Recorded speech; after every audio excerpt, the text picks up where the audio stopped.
Greek mythology has a lot of legendary heroes. The most famous one is Heracles. Yes, Heracles, not Hercules. That's the Roman version of his name. Heracles was born like many other Greek heroes because Zeus thought the world needs to have demigods. His mother was a mortal woman named Alcmene. Hera, the queen of the gods, hated Zeus cheating on him with mortal women. So, she was always trying to ruin Heracles' life, and even tried to kill him several times. One time, Hera drove Heracles so mad that he murdered his wife and children.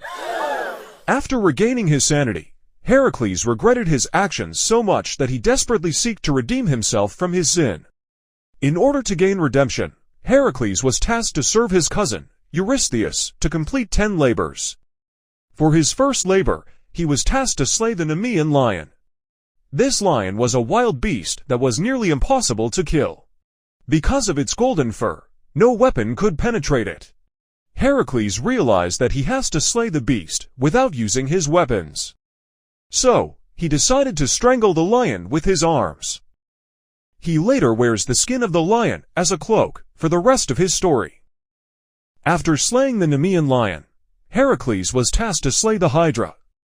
The Hydra was a 9-headed serpent that whenever one of its heads was cut off, a new one would grow back. Heracles asked for help from his nephew, Aeolus, to burn the stumps so that a new head won't grow back. But the final head was immortal, so Heracles decided to bury it alive. Therefore, Heracles succeeded to take down the Hydra. However, Eurystheus did not accept it, because Heracles asked for help for his labor. For his third labor, Heracles was tasked to capture the Ceryneian hind. Yes, capture it alive, not slay it. The Ceryneian hind was so fast that it could outrun an arrow. Heracles chased the hind for about a year and finally managed to capture it. Turns out the hind actually belonged to Artemis, the goddess of hunt. Heracles promised Artemis that he won't harm the hind, and he will return it when he finishes his task. For his fourth labor, Heracles was tasked to capture the Erymanthian boar alive. This beast lived in the high mountains. Heracles, though to the advice of a wise centaur named Chiron, fought the boar, made it exhausted, and drove it into deep snow. Then, he chained up the boar, lifted it on his shoulder, and brought it to Eurystheus. When Eurystheus saw the boar, he was so terrified that he hid in a pithos. No! Oh my God! He became so angry about this that he decided to humiliate Heracles by making him to clean the Augean stables for his fifth labor. The Augean stables were really dirty. They were not cleaned for a long time. So, Heracles said he's gonna clean the stables in one day, and he will get good payment for it. He used the river to make a way for a big wave to wash up all of the stables in a minute. However, Eurystheus did not accept it, because Heracles asked for payment for his labor. For his sixth labor, Heracles was tasked to slay the Stymphalian birds. These birds migrated to the lake of Stymphaleia in Arcadia. They had bronze beaks and metallic bodies. They also feed from meat. They made life for the citizens of that area so terrible. Heracles, with the help of the rattle that Athena gave to him, managed to make really loud noises that scared the birds off and made them fly away from that area forever. For his seventh labor, Heracles was tasked to capture the Cretan bull, which was the father of the Minotaur. Heracles captured the bull alive and brought it to Eurystheus. In his eighth labor, Heracles was tasked to steal the mares of Diomedes. These mares were man-eating horses. Therefore, Heracles needed to calm the mares down first. So he decided to feed them their owner, Diomedes himself.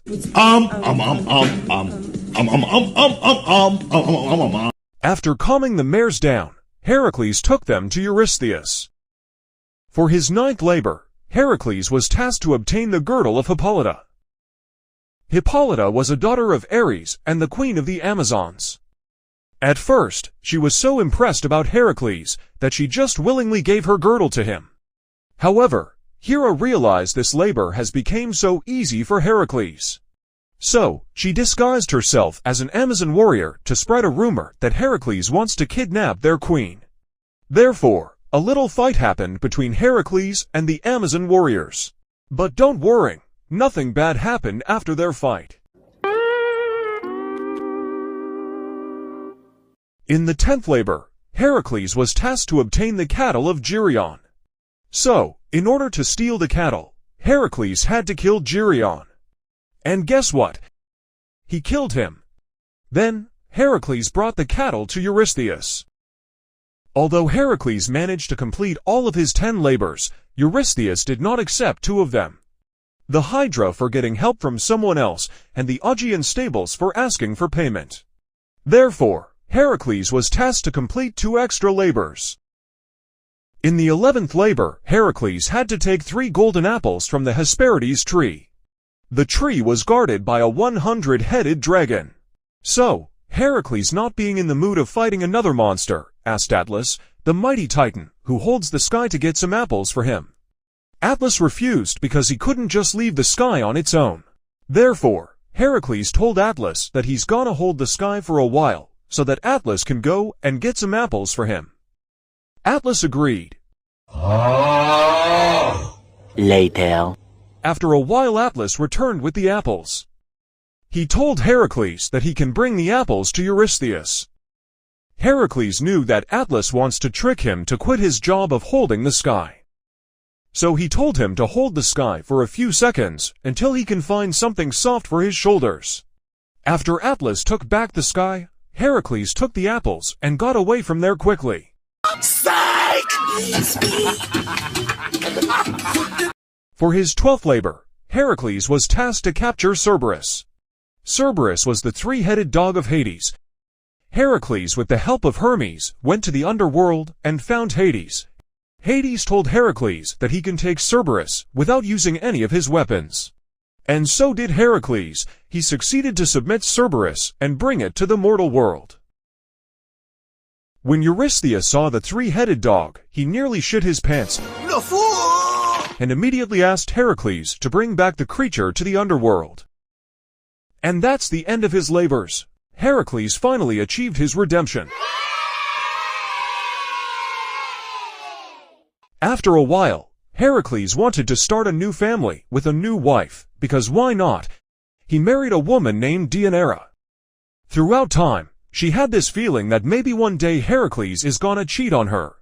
So, she used a magical potion to make Heracles never do such thing. Turns out, that potion was actually poison, and Heracles lost his life because of it. What? What the fuck? After his death, Heracles became a god. He became the god of power and strength.